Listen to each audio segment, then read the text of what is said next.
शिक्षक कभी साधारण नहीं होता, शिक्षक कभी साधारण नहीं होता, प्रलय और निर्माण उसकी गोद में पलते हैं। આવું ચાણક્ય દ્વારા કહેવામાં આવ્યું છે। શિક્ષક ક્યારે સામાન્ય માણસ નથી હોતો। એ ધારે તો ગમે તેને પોતાના જ્ઞાનથી રંકમાંથી રાજા બનાવી શકે, અને જો કોઈ અભિમાન કરે તો રાજામાંથી રંક પણ બનાવી શકે છે। હા સાહેબ, એક શિક્ષક જો ધારી લે તો કોઈ પણ નબળા બાળકને પણ સફળ બનાવી શકે છે। શિક્ષકની વાતનો મર્મ સમજી ગયો એનો બેડો પાર। હા દોસ્ત, આ ધરતી પર જેટલા લોકો શિક્ષક કે ગુરુને પોતાના જીવનમાં મહત્ત્વનું સ્થાન આપ્યું છે, એ બધા જ લોકોને દુનિયા આજે પણ યાદ કરે છે। ને એક બીજી વાત પણ છે હો સાહેબ, આ સમગ્ર વિશ્વમાં શિક્ષક એક જ એવું પાત્ર છે કે જે પોતાના વિદ્યાર્થીઓને પોતાનાથી આગળ વધતા જોઈ રાજી થાય છે અને ગર્વ લે છે કે આ મારો વિદ્યાર્થી છે। ખરેખર લાખ લાખ વંદન છે તમારા જેવા શિક્ષકોને। આભાર મારા વાલા વિદ્યાર્થીઓ। અમે શિક્ષક તો તમારી સફળતાને પોતાની જ સફળતા માની લે છે, અને અમે ખુશ થઈએ છીએ કે વાહ, મારું આપેલું જ્ઞાન આજે સફળ થઈ ગયું। તમે બધા ખૂબ ખંત અને ધીરજથી ભણો, જીવનમાં આગળ પ્રગતિ કરો, આત્મવિશ્વાસ કેળવો અને સારું પરિણામ લાવી તમારા મમ્મી પપ્પાનું, શિક્ષકનું અને સ્કૂલનું ગૌરવ વધારો, એવી જ અમારી ઈચ્છા હોય છે। પણ હા, આ બધું કર્યા પછી પણ જો સફળતા મળવામાં સમય લાગે કે કોઈ તમારા જ્ઞાન અને આવડતની કદર ન કરે તો જરા પણ હારી ન જવું, છેવટે બધું ભગવાન પર છોડી દેવું। એટલે જ શ્રીમદ્ ભગવદ્ ગીતામાં કહ્યું છે ને, કર્મ કરીએ જા, ફળની ચિંતા ન કર, ભગવાન તમારો સાથ અવશ્ય આપશે જ। અને ઈશ્વર જ્યારે સાથ આપશે ને, ત્યારે એ સાથ એવો હશે કે તમને તમારી સફળતા સુધી લઈ જવા માટે કોઈ રોકી નહીં શકે।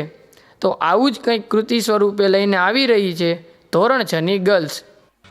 ભગવદ્ ગીતા કહે છે, જ્યારે મન અશાંત થાય ત્યારે સાચું યુદ્ધ અંદર જ જન્મે છે, અને એ યુદ્ધ જીતવાનો માર્ગ પણ આપણું મન જ બતાવે છે।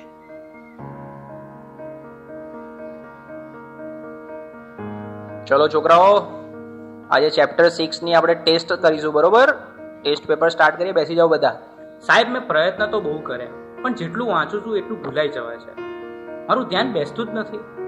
અરે ધ્યાન બેસાડવું પડે બેટા, આ રીતે તો એક્ઝામમાં તકલીફ પડશે। મને ખબર છે, પણ સાહેબ તમે જેટલું કહો છો યાદ રાખ, થોડું ભણી લે, પણ મને અંદરથી એવું લાગે છે કે હું કંઈ જ નહીં કરી શકું। અરે શાંતિ રાખ, થોડો શ્વાસ લે, પાણી પી, બધું ઠીક થઈ જશે। આટલી બધી ચિંતા ના કરીશ તું। ના સાહેબ, બધું હાથમાંથી નીકળી રહ્યું છે, મને સમજાતું નથી મારી જોડે શું થઈ રહ્યું છે।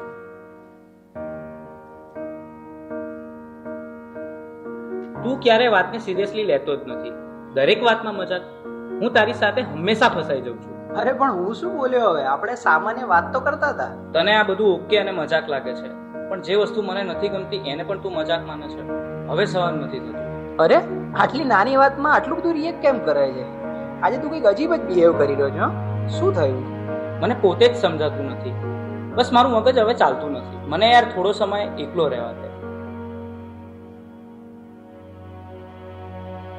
બેટા, સ્કૂલમાંથી આવી ગયો? ખાવાનું રેડી છે? ચાલ પહેલા ખાઈ લે, પછી થોડું રિવિઝન કરી લઈએ। બસ મમ્મી, રિવિઝન, હોમવર્ક, માર્ક્સ, દરેક વાતમાં તમે ભણવાનું કેમ વાત લઈ દો છો? એના સિવાય બીજી કઈ વાત જ નથી હોતી તમારી પાસે? અરે એમાં હું ખોટું શું બોલી? હું તો તને ફક્ત મદદ કરવાની કોશિશ કરી રહી છું। મદદ કે પ્રેશર? હું સવારે ઉઠું ત્યારથી રાત સુધી મારી ઉપર બસ કામ કામ કામ। અરે મને શ્વાસ તો લેવા દો। મને તો આવું ક્યારેય ના લાગ્યું કે તને આવું લાગે છે। તું ઠીક તો છે ને? મને ખબર નથી, મારે હમણાં કોઈની સાથે વાત નથી કરવી।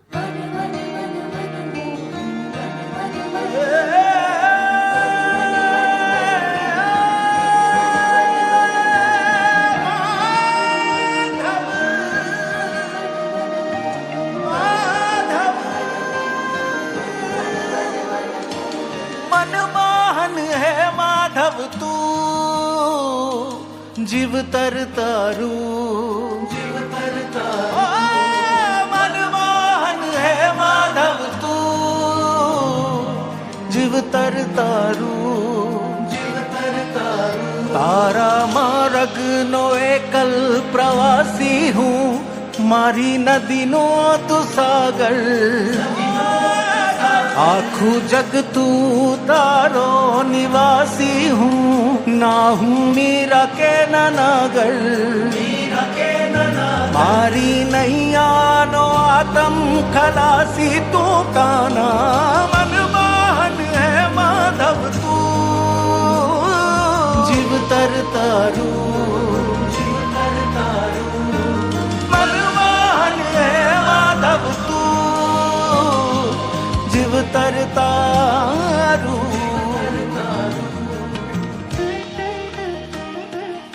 હવે તો એવું લાગે છે કે કોઈ મદદ કરવાની નહીં, ભગવાન પણ નહીં.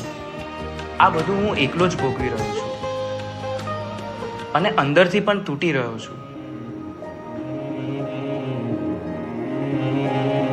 कालचक्रम जगच्चक्रम युगचक्रम च केशव आत्मयोगन भगवान परिवर्तय निशम. कालचक्रम जगच्चक्रम युगचक्रम च केशव आत्मयोगन भगवान परिवर्तय निशम.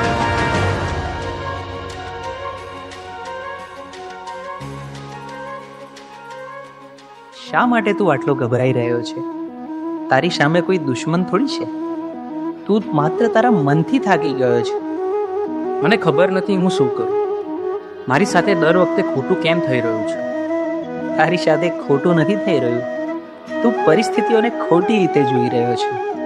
તું સમસ્યાઓથી ઘેરાયો નથી, તું જવાબદારીથી ભાગી રહ્યો છે. તો હું આ બધામાંથી બહાર કેવી રીતે આવું? 3 વસ્તુઓ જીવનમાં હંમેશા યાદ રાખજે. સત્ય બોલ, ભલે મુશ્કેલ લાગે. ધીરજ રાખ, કારણ કે ડર હંમેશા છેલ્લે ભાગી જશે. પોતાને દોષ ના દે, બદલાવ લાવવા તો પૂરતો છે. તારા અંદર જે પ્રકાશ છે તેને જાગૃત કર, બાકી બધું પોતે જ ઠીક થવા લાગશે.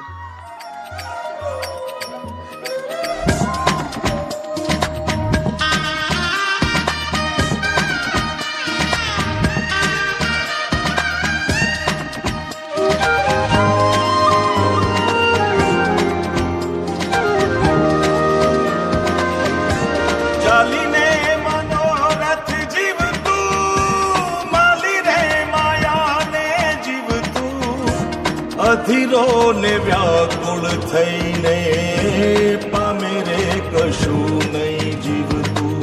ઓ અધીરો ને વ્યાકુળ થઈને પામે રે કશું નહીં જીવતું.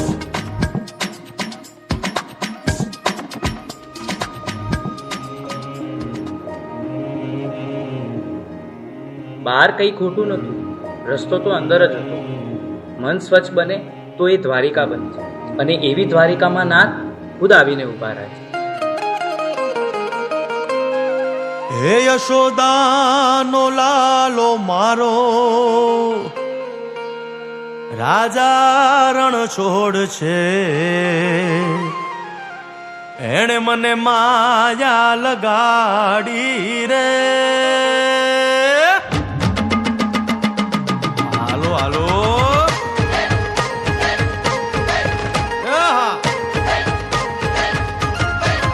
આવી જાઓ.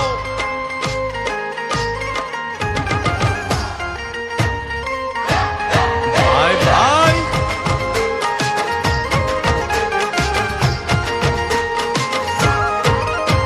એ દ્વારકાનો નાથ મારો રાજા રણ છોડ છે, એણે મને માયા લગાડી રે.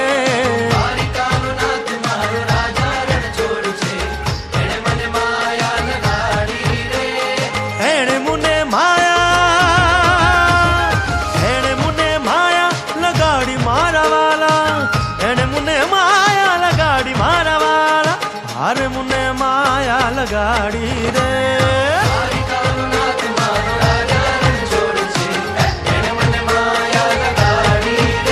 હે સુદામાનો સુદામાનો સુદામાનો સુદામાનો મિત્ર મારો રાજા રણ છોડ છે, એણે મને માયા લગાડી રે.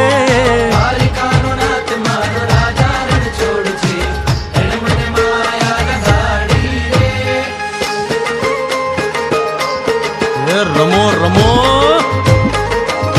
હા મોરલી વાળા શ્રી રાધે.